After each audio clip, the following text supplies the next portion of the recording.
ክቡር አቶ አረጋ ከበደ የአማራ ብሔራዊ ክልላዊ መንግስት ርዕሰ መስተዳድር፣ ክቡር አቶ መላኩ አለበል የኢንዱስትሪ ሚኒስትር፣ ክቡር አቶ አብዱ ሁሴን የአማራ ብሔራዊ ክልላዊ መንግስት ምክትል ርዕሰ መስተዳድር፣ ክቡራን ሚኒስትሮች፣ ክቡራን የክልልና የፌዴራል የሥራ ኃላፊዎች፣ የሰሜን ሸዋ ዞን እንዲሁም የደብረ ብርሃን ከተማ ዞን አስተዳዳሪና ክቡር ከንቲባችን፣ የተከበራችሁ የሃይማኖት አባቶች፣ የሀገር ሽማግሌዎች፣ ባለሀብቶች፣ የተከበራችሁ የዚህ ምረቃ ስነ ስርዓት ታዳሚዎች በሙሉ፣ ከሁሉም በላይ ደግሞ ክቡር አቶ ብሩክና ባለቤቱ ህይወት እንዲሁም ልጆቻችሁ፣ ወዳጅ ዘመዶች በሙሉ በቅድሚያ እንኳን ደስ አላችሁ ደስ አለን ማለት ፈልጋለሁ።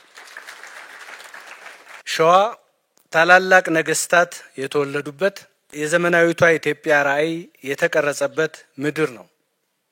ከአንኮበር እስከ ደብረ ብርሃን ሸዋ የመንበረ መንግስት መቀመጫና የአመራር ጥበብ መገኛ ሆኖ ቆይቷል። በታሪክ ሸዋ የኢትዮጵያን ፖለቲካና የኢኮኖሚ ጎዳና ቅርጽ ቀድማ አሳይታለች። ዛሬ በፈጠራ በኢንተርፕራይዝና በኢንዱስትሪ ዳግም ለማስመስከር ዝግጁነቷንም እያየን መጠናል። በዛሬው ዕለት ዛሬ የብርሃን ምልክት በሆነችው ከተማ ውስጥ ተሰባስበናል። ያ ብርሃን ከመቼውም ጊዜ በበለጠ ብሩህ ሆኖ ይታያል። ህዝባችን ቁርጠኝነቱን የኢንዱስትሪያሊስቶችና ኢንዱስትሪዎቻችን ጥንካሬ ለበለጸገች ኢትዮጵያ የብርሃን ምልክት ነውና በርትተን መስራት ይገባናል። ግባችን ግልጽ ነው። ስራ መፍጠር፣ እድልን ማስፋት እና የህዝባችንን አቅም የሚያንጸባርቅ ኢኮኖሚ መገንባት ነው። እዚህ ደብረ ብርሃን ያየነው እና ሰሜን ሸዋ ያየነው ጅማሮ ከፋብሪካ ማቆም በላይ ለክልላችን የምርታማነትና በራስ የመተማመን የአዲስ ዘመን ማሳያ ነው ብል መሳሳት አይሆንም። የአማራ ክልል ከፍተኛ አቅም ያለው ክልል ነው። አፈሩ ለምነው ስራን ማክበር ባህሉ የሆነ ማህበረሰብ አለው። የተፈጥሮ ማራኪ ውበትና ጥንትም ጀምሮ በሰለጠኑ ጥበበኛ እጆች የተሞላ ክልል ነው። የቤት ስራችን የሚሆነው ይህንን አቅም በአርሶ አደሮች፣ በሰራተኞች፣ በስራ ፈጣሪዎችና በአመራሩ የተባበረ ክንድ ወደ እሴት መለወጥ ነው።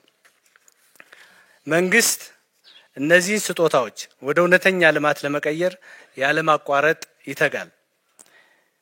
የሚያገናኙት መንገዶችን፣ ብርሃን የሚሰጡ የኃይል መስመሮችን እና ባለሀብቶችን የሚያበረታቱ ፖሊሲዎችን በመዘርጋት ያለ እንቅልፍ ይሰራል።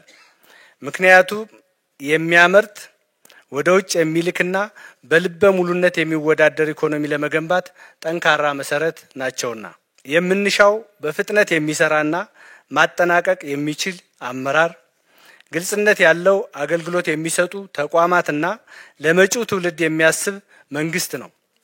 እንዲሁም ለኤክስፖርት ዞኖች፣ ለአረንጓዴ ቴክኖሎጂ ክህሎትን ለማሳደግ እና የሀገር ውስጥ እና ዓለም አቀፍ ባለሀብቶችን የሚስብ የንግድ አካባቢ ስለመፍጠር የሚያቅድ አመራር ይጠበቃል።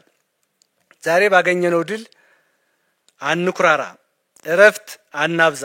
ወደ ብልጽግና የሚደረገው ሩጫ ገና መጀመሩ እንጂ በአግባቡ ያጠናቀቅነው ሩጫ አይደለም።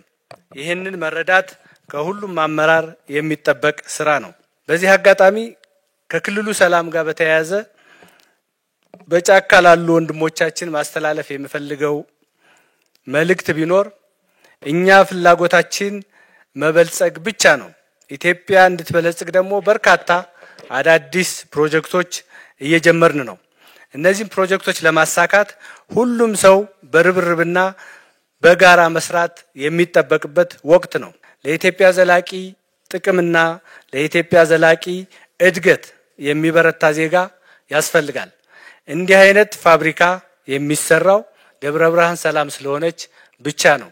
የመንግስት ፍላጎት ኢትዮጵያን ማበልጸግ፣ ኢትዮጵያን እንደ ታሪኳ በሀብቷም በብልጽግናዋም አፍሪካ ውስጥ ተጠቃሽ የሆነች ገናና ሀገር ማድረግ እንዲሁም በዓለም ላይ ካሉ ያደጉ ሀገሮች ተርታ እንድትሰለፍ ማድረግ ብቻ ነው። ይህንን ዓላማ ደግሞ ሁሉም ኢትዮጵያዊ ዜጋ መቀበል ይገባዋል። ስለሆነም የፌዴራልም ይሁን የክልሉ መንግስት ለየትኛውም አካል እስካሁን በሰጠው ምህረት መሰረት በሰላም በንግግር በውይይት በሰለጠነ መንገድ ችግሮችን እየፈታን ተባብረን ክልላችንን አገራችንን አልምተን አገራችን በአህጉራችንም በዓለምም ደረጃ የሰለጠነች ክብሯ የተጠበቀ በድህነትና በኋላ ቀርነት ሳይሆን በብልጽግና በቴክኖሎጂ የምትታወቅ አገር እንድናደርግ በጋራ እንድንሰራ በዚህ አጋጣሚ ጥሪ ማስተላለፍ እፈልጋለሁ።